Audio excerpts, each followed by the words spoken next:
DM साहब को ज्ञापन देने आए थे? जी, मैं डीएम साहब के पास अपनी फरियाद लेकर के आई हूँ कि रोज़ प्रतिदिन में मुझे मानसिक रूप से टार्चर किया जा रहा है। मेरे परिवार के खिलाफ में षड्यंत्र रचा जा रहा है, मेरे खिलाफ में षड्यंत्र रचा जा रहा है। और ये षड्यंत्र के सूत्रधार जो है वो आदरणीय हमारे पूर्व सांसद सुब्रत पाठक जी, जिन्होंने हमारे गेस्ट हाउस को लेकर के हमें ये कहा कि हम भूमाफिया हैं।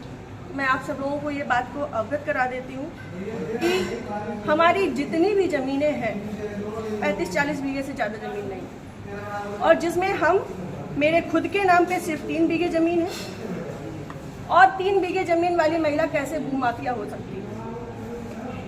और 35-40 बीघे की ज़मीन में हम मेरे ससुर साहब, मेरी सासू माँ, मेरे हस्बैंड और मेरे देवर देवरानी 6 लोग आते हैं। इतनी सी जमीन में कैसे लोग भूमाफिया हो जाते हैं, जो ये बड़ा उससे कह रहे हैं कि चपुन्ना के भूमाफिया।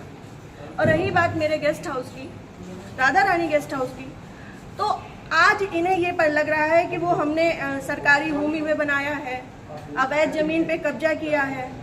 तब क्यों नहीं लग रहा था जब 5 साल से उसी में दावतें खा रहे थे, भारतीय जनता पार्टी की मीटिंगें कर रहे थे, हमारा पैसा खर्च करवा रहे थे, रोज मीटिंगें हो रही थी, तब क्यों नहीं ये आपको लग रहा था? आप पूर्व सांसद के ऊपर एक आरोप लगा रहे हैं। बिल्कुल, आप भी बीजेपी के कार्यकर्ता? मैं बीजेपी की कार्यकर्ता हूँ और बीजेपी में ही काम करती हूँ शुरू से लेके लास्ट तक, जब तक मेरा जीवन मुझे अलाउ करेगा, जब तक ये कन्नौज के नेता मुझे सहज भारतीय जनता पार्टी में रहने देंगे, तब तक मैं भारतीय जनता पार्टी की ही सदस्य हूँ। पार्टी में आपने इसके उच्च पद पे लोगों से शिकायत की है?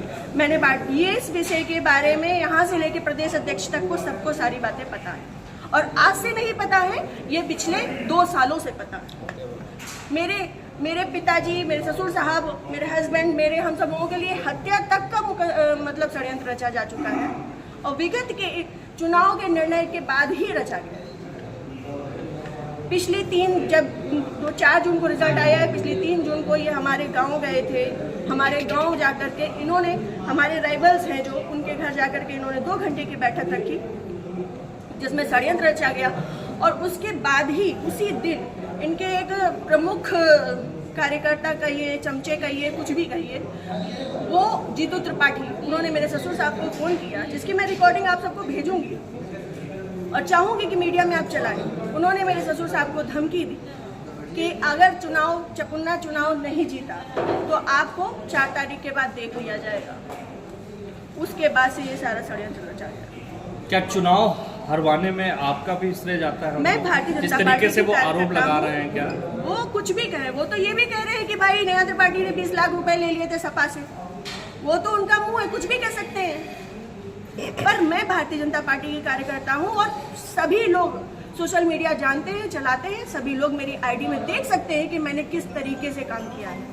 मैं सुब्रत पाठक के लिए काम नहीं करती, मैं भारतीय जनता पार्टी के लिए काम करती हूँ। आपने प्रशासन और पुलिस से शिकायत की इस बारे में? जी, मैंने पिछली 25 तारीख को प्रशासन पुलिस से शिकायत की थी, जिसमें सीओजी की टीम गठित है, और अभी तक कोई भी पकड़ा नहीं गया। क्या मानती है पुलिस, प्रशासन और पुलिस दोनों लापरवाही कर रहे हैं? संभवतः हो सकता है, क्योंकि जिस हिसाब से अब दिन बीतते जा रहे हैं तो मेरा भी सब्र का पैमाना टूटता जा रहा है, और मुझे, मेरे परिवार को बहुत ज़्यादा खतरा है इन लोगों से जो हमारे दुश्मन हैं। चूँकि सुब्रत पाठक जी ने, हमारे जो राइवल्स हैं, सभी आजीवन कारावास के मुजरिम हैं। सभी आजीवन कारावास के मुजरिम हैं। मैंने इसमें लिख के भी दिया है, संदीप तिवारी, प्रदीप तिवारी, मनोज अग्निहोत्री, ये बलात्कारी केस के और आजीवन कारावास, गैंगस्टर, इन पे सब तरीके की धाराएं लग चुकी हैं इनमें, ऐसे लोगों के साथ में। और जिसको इन्होंने हम लोगों की सुपारी दी है, अखिलेश यादव उर्फ छक्की, वो इनके, हाँ, यहाँ ठटिया का ही निवासी है, गांव झहुआ है उसका। वो इन लोगों के साथ में, सुब्रत पाठक के साथ में भी जेल में रहा है, और इन लोगों के साथ में भी जेल में रहा है, और अभी फरार है। और इन लोगों की मोटरसाइकिल भी उनके पास है, अभी तक वो भी बरामद नहीं हुई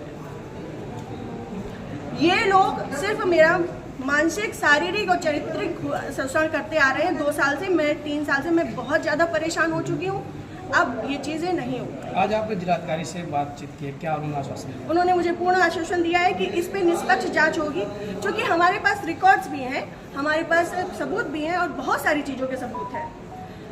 समय आने पे मैं वो सब आपके सामने रखूंगी।